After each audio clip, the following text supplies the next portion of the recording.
This is KSUT Public Radio. Regional news is next. The Trump administration has killed tax credits for renewable energy, fought to end wind farms, and called solar panels, quote, ugly.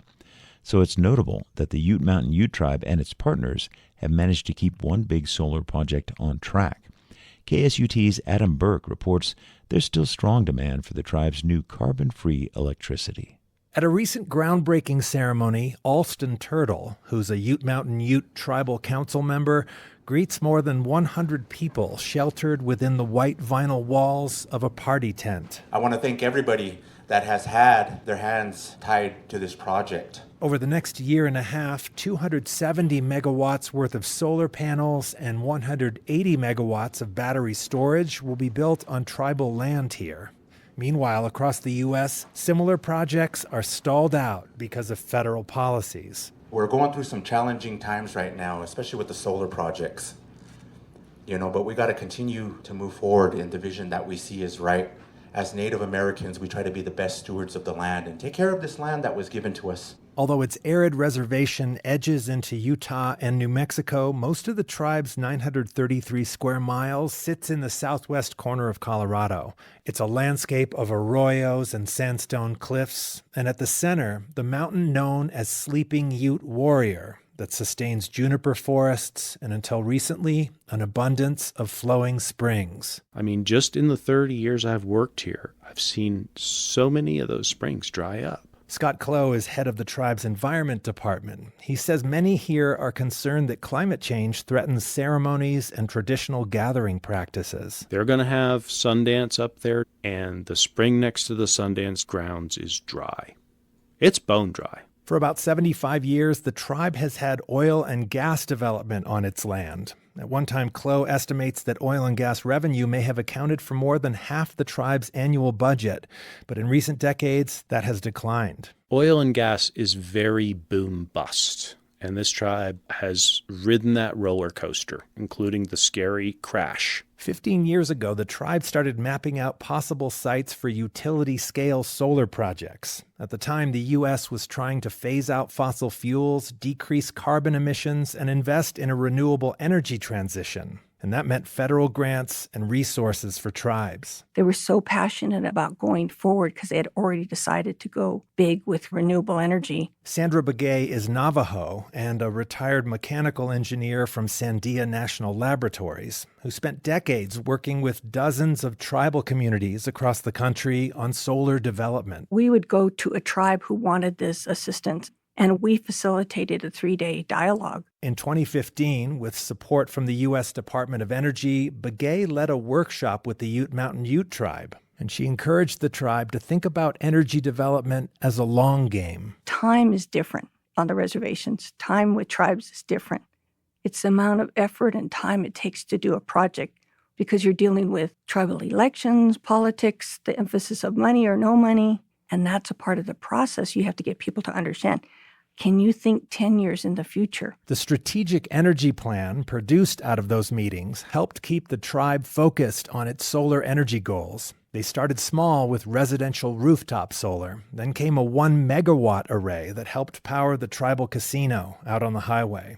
Here's Scott Clough of the Ute Mountain Ute Environment Department. Once we put the 1-megawatt plant online, we had a lot more developers coming to us after that. By 2023, the tribe was homing in on a utility-scale solar development on its lands in New Mexico, a project known as Foxtail Flats. The geographic location of this is key. The demolition of a nearby coal-fired power plant left behind a network of transmission lines and electricity customers.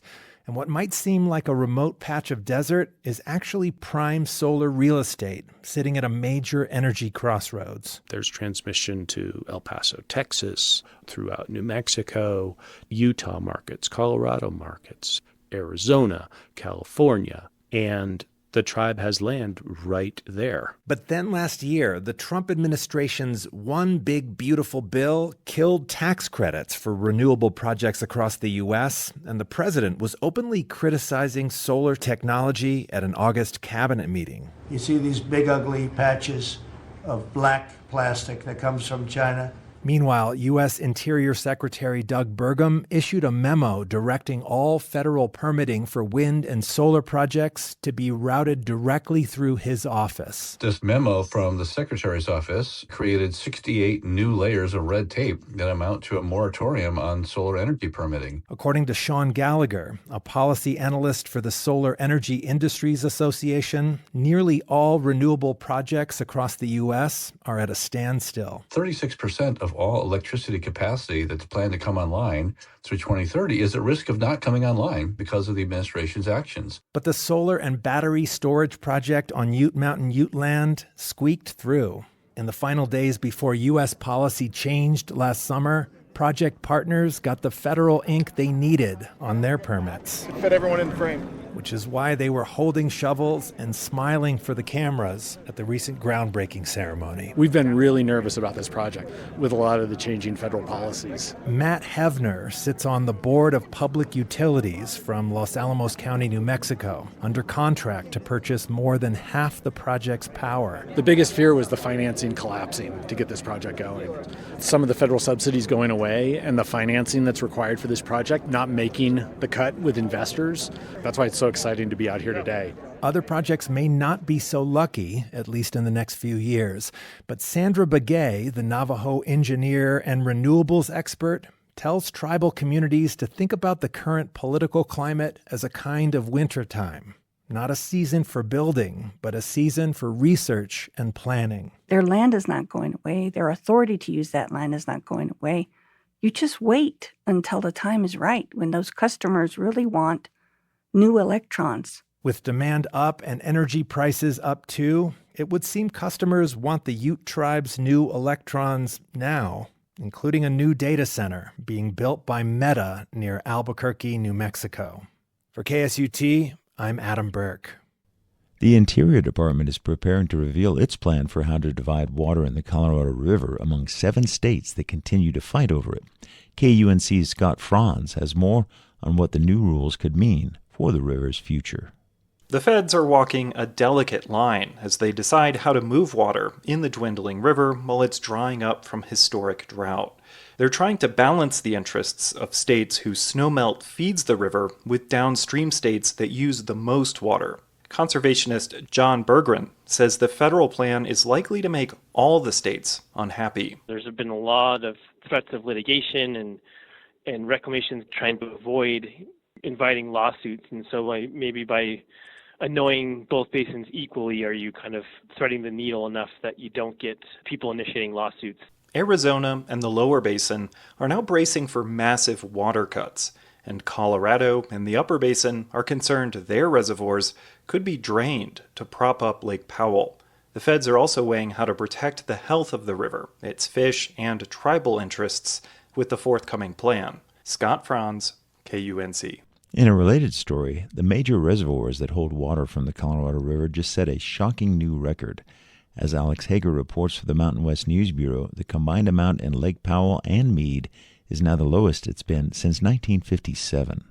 The last time there was this little water stored along the Colorado River, Lake Powell hadn't even been built yet. Jack Schmidt directs the Center for Colorado River Studies at Utah State University. It's a real reminder of what a remarkably small amount of water we have left in the system. We've never been in this position. We are truly in uncharted territory. Schmidt said Western policymakers aren't doing enough to turn things around. He compared current negotiations over sharing the Colorado River to a bus careening toward a cliff, with policymakers arguing about who should steer rather than hitting the brakes.